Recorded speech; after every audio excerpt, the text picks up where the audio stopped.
नमस्कार बंधु माने आपण मानक स्वागत मोर ही चैनल वास्तु टिप्स ओडिया को। बंधु माने 15 जून 2026 सोमवार दिन पड़ुअछि पवित्र रज संक्रांति। एही रज पर्वटी प्रत्येक ओडिया मानक पई एक बहुत खुशीर दिन होइथाय।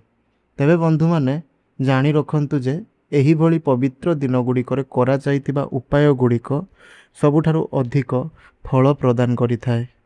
तेणु आजिर एही भिडियो रे एपरि तीनोटी उपाय विषय रे आपणंकु कहिबु जहा आपणंक जीवन रे थिबा मनस्कामना को पूर्ण करि परिबो। घर को धन सुख समृद्धिर आगमन कराइबो एवं धन संबंधी समस्या दूर करिबो। जेहेतु रज संक्रांति सोमवार दिन पड़ुअछि तेणु एही तीनोटी उपाय मध्यरु गोटिए उपाय सोमवार दिन को नेई करी रहिबो। सेथिपई आपण भिडियोटी को शेष पर्यंत देखंतु। भिडियोटी आपणंक पई बहुत गुरुत्वपूर्ण अटे। आजिकालीर दुनिया रे प्रत्येक मनुष्य मानकर जीवन रे एही अनेक प्रकारर समस्या लागी रहुछि। आउ एही सब समस्या को दूर करिबा पई एही भली केतेक छोट छोट उपाय आपणंकर बहुत सहाय्य करिथाय। तेबे एही उपाय करिबा पई आपणंकर बेसी अर्थ राशिर खर्च हेबो नाही। तेणु जदि आपणंक जीवन रे एही भली किछि समस्या थाए तेबे एही वीडियो को शेष पर्यंत देखंतु एवं एही उपाय को निश्चय करंतु। आउ चैनल टी रे नुआ थिले चैनल टी को सब्सक्राइब करि दियंतु। वीडियो टी को गोटिए लाइक करिवा सह अन्य मानंक पाखकु शेयर अवश्य करंतु। तळे कमेंट बॉक्स रे जय मां लक्ष्मी अवश्य लेखंतु। तेबे बंधु माने एबे आसंतु जानिबा सही तीनोटी उपाय विषय रे। तेबे बंधु माने प्रथम उपायटी हेउछि निजर मनस्कामना को पूर्ण करिबा पई। बंधु माने रज संक्रांति सोमवार दिन पड़ुअछि तेणु सोमवार दिन भगवान शिव शंकरंकर पूजार अधिक महत्व रही थाए। जदि आपण एही दिन संपूर्ण विधिबद्ध भाव रे शिवलिंग उपरे जल अर्पण करि देउछंती तेबे शिवंक कृपा प्राप्त हेबा सह अनेक समस्या मध्य दूर होइजिबो। बंधु माने एही उपाय को करिबा पई सकाळे ब्रह्म मुहूर्त किंबा सूर्य उदय परे उठी स्नान करंतु। स्नान करि सारिबा परे सफा धला रंगर वस्त्र पिंधंतु। एहा परे अल्प कला राशि अक्षत किछि बेलपत्र धला फूल चंदन धूप घियर दीप नेई करी आपणंकर घर पाखरे थिबा शिव मंदिर को जांतु। सेठारे पहुंची एक तंबा किंबा पित्तलर लुटारे शिवलिंग उपरे जल अर्पण करंतु एवं जल अर्पण समय रे ओम नमः शिवाय एही मंत्रर जप 108 थर करंतु। जदि 108 थर संभव होई पारु नाही ताहा हेले 21 थर किंबा 51 थर जप करंतु। जल अर्पण पर शिवलिंग उपरे 3टी 5टी किंबा 7टी बेलपत्र अर्पण करंतु। ध्यान रखिबे जेमिति बेलपत्र छिंडा फटा किंबा खंडिया नथिबो। आउ बेलपत्र आपण अर्पण करिबा समय रे कुहंतु एही मंत्रटी हेउची ओम नमः शिवाय मम सर्व मनोकामना सिद्धिं कुरु कुरु स्वाहा। एहा परे आपण शिवलिंग उपरे धला फूल अक्षत एवं चंदन अर्पण करंतु। आउ गुटिए घियर दीप एवं धूप जलाई करी आरती करंतु। पूजा शेष रे शिव मंदिर रे बसी किछि समय ध्यान करंतु एवं निजर परिवार सुख समृद्धि और आरोग्य पई बसी कि सेठारे प्रार्थना करंतु। तेबे बंधु माने एही उपायटी को करिबा द्वारा जहा किछि आपणकर मनोकामना रहिछि ताहा भगवान शिव शंकर पूर्ण कराइबे। तेबे बंधु माने एबे चलंतु जानिबा द्वितीय उपाय विषय रे। एही उपायटी आपणक घर को सुख शांति एवं समृद्धि आनिबा पई निश्चय करंतु। एही उपाय को आपण रज संक्रांति दिन संध्या समय रे करिवे। विशेष करी पुरातन कालरू घरर मुख्य द्वारर दुई पार्श्व रे 2टी दीप जला जाए बुली मान्यता रही आसी अछि। दीपर आलोक घर मध्यरु नकारात्मकता को बाहर करी सकारात्मकता प्रवेश कराई थाए बुली माना जाए। एथिपाई जदि आपण रज संक्रांति भली पवित्र दिन रे एही उपाय को करूछंती तेबे आपणंकु मां लक्ष्मींकर कृपा प्राप्ति होई थाए बुली कहा जाए।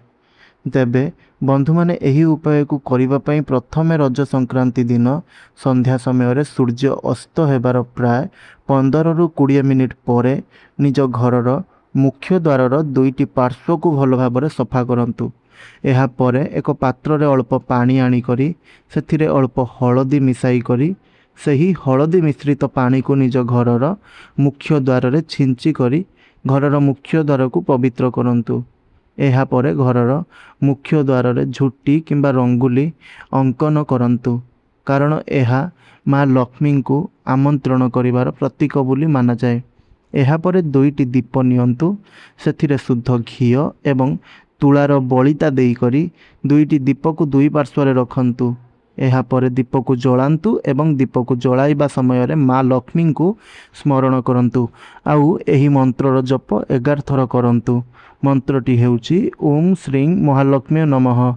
ଏହାପରେ ନିଜର ଦୁଇଟି ହାତକୁ ଯୋଡ଼ି ମା ଲକ୍ଷ୍ମୀଙ୍କୁ ନିଜ ଘରର ସୁଖ, ସମୃଦ୍ଧି ଓ ଶାନ୍ତି ପାଇଁ ପ୍ରାର୍ଥନା କରନ୍ତୁ। ତେବେ ବନ୍ଧୁମାନେ, ଏହି ଉପାୟଟିକୁ କରିବା ଦ୍ୱାରା ଆପଣଙ୍କ ଘରୁ ନକାରାତ୍ମକ ଶକ୍ତି ସବୁ ଦୂର ହୋଇକରି ସକାରାତ୍ମକ ଶକ୍ତି ଆସିଥାଏ। ଆଉ ଯେଉଁ ଘରେ ନକାରାତ୍ମକ ଶକ୍ତି ଥାଏ ସେହି ଘରେ କେବେ ବି ମା ଲକ୍ଷ୍ମୀଙ୍କର ସୁଖ, ଶାନ୍ତି ଆଉ ସମୃଦ୍ଧି ମଧ୍ୟ ରହିନଥାଏ। ତେଣୁ ନିଜ ଘରେ ସୁଖ, ଶାନ୍ତି ଏବଂ ସମୃଦ୍ଧିକୁ ଫେରାଇବା ପାଇଁ ଏହି ଉପାୟଟିକୁ ନିଶ୍ଚୟ ରଜ ସଂକ୍ରାନ୍ତି ଦିନ କରନ୍ତୁ। ବନ୍ଧୁମାନେ, ଏବେ ଚାଲନ୍ତୁ ଜାଣିବା ଶେଷ ଉପାୟ, ତୃତୀୟ ଉପାୟ ସମ୍ପର୍କରେ। ଏହି ଉପାୟକୁ ଆପଣ ନିଜ ଜୀବନରେ ଚାଲୁଥିବା ଧନଜନିତ ସମସ୍ୟାକୁ ଦୂର କରିବା ପାଇଁ କରିପାରିବେ। ତେବେ ଉପାୟଟି କରିବା ପାଇଁ ଆପଣଙ୍କୁ ନଡ଼ିଆର ଆବଶ୍ୟକତା ପଡ଼ିବ। ବନ୍ଧୁମାନେ, ଆପଣ ଜାଣି ରଖନ୍ତୁ ଯେ ମା ଲକ୍ଷ୍ମୀଙ୍କର ପ୍ରିୟ ବସ୍ତୁ ଗୁଡ଼ିକ ମଧ୍ୟରୁ ନଡ଼ିଆ ମଧ୍ୟ ଗୋଟିଏ ଅଟେ। ତେଣୁ ଆପଣ ଯଦି ଭକ୍ତି, ଶ୍ରଦ୍ଧାର ସହିତ ଏହି ଉପାୟକୁ କରିବେ ତେବେ ଆପଣଙ୍କର ଆର୍ଥିକ ସ୍ଥିତି ସୁଧୁରିଯିବ। ତେବେ ଏହି ଉପାୟଟିକୁ କିପରି କରିବେ ତାହା ଜାଣନ୍ତୁ। ଉପାୟକୁ କରିବା ପାଇଁ ଆପଣ ସକାଳେ ଉଠି ସ୍ନାନ କରିନିଅନ୍ତୁ ଏବଂ ସଫା ବସ୍ତ୍ର ପିନ୍ଧନ୍ତୁ। ଏହାପରେ ଆପଣଙ୍କର ପୂଜା ଘରେ ଥିବା ମା ଲକ୍ଷ୍ମୀଙ୍କର ଫଟୋକୁ ସଫା କରି ଫୁଲ ଓ ଚନ୍ଦନରେ ସଜାନ୍ତୁ। ଏହାପରେ ଗୋଟିଏ ଭଲ ନଡ଼ିଆକୁ ନେଇ ତା ଉପରେ ହଳଦୀ ଏବଂ କୁଙ୍କୁମକୁ ଲଗେଇ ଗୋଟିଏ ଲାଲ କିମ୍ବା ହଳଦିଆ ରଙ୍ଗର କପଡ଼ା ଉପରେ ରଖି ମା ଲକ୍ଷ୍ମୀଙ୍କର ସମ୍ମୁଖରେ ରଖନ୍ତୁ। ଏହାପରେ ସେଠାରେ ଗୋଟିଏ ଘିଅର ଦୀପ ଏବଂ ଧୂପ ଜଳାନ୍ତୁ। ଏହାପରେ ହାତରେ କିଛି ଅକ୍ଷତ ଧରି ନିଜର ମନୋକାମନାକୁ ମନରେ କୁହନ୍ତୁ। ତାପରେ ନିଜର ଡାହାଣ ହାତରେ ନଡ଼ିଆକୁ ରଖି ମା ଲକ୍ଷ୍ମୀଙ୍କର ମନ୍ତ୍ର କୁହନ୍ତୁ, ଓಂ ଶ୍ରୀଂ ମହାଲକ୍ଷ୍ମୀ ନମଃ। ଏହାପରେ ନଡ଼ିଆକୁ ଦିନସାରା ସେହି ସ୍ଥାନରେ ରଖିଦିଅନ୍ତୁ। ସନ୍ଧ୍ୟା ପରେ କିମ୍ବା ତା ପରଦିନ ସେହି ନଡ଼ିଆକୁ ସେଠାରୁ ନେଇ ଆପଣଙ୍କ ଘର ନିକଟରେ ଥିବା କୌଣସି ମନ୍ଦିରରେ ଦାନ କରିଦିଅନ୍ତୁ। ଆଉ ଦାନ କରିବା ସମୟରେ ମା ଲକ୍ଷ୍ମୀଙ୍କୁ ମନରେ ସ୍ମରଣ କରିବେ ଏବଂ ଧନ୍ୟବାଦ ଜଣାଇବେ। ତେବେ ବନ୍ଧୁମାନେ, ଆପଣ ଏହି ଉପାୟକୁ କରିବା ଦ୍ୱାରା ଆପଣଙ୍କ ଜୀବନରେ ନକାରାତ୍ମକ ଶକ୍ତି ଦୂର ହେବ, ଧନ ସମ୍ବନ୍ଧୀୟ ବାଧା ଗୁଡ଼ିକ କମ୍ ହେବ ଆଉ ମା ଲକ୍ଷ୍ମୀଙ୍କର ଆଶୀର୍ବାଦ ମଧ୍ୟ ଆପଣଙ୍କୁ ମିଳିବ।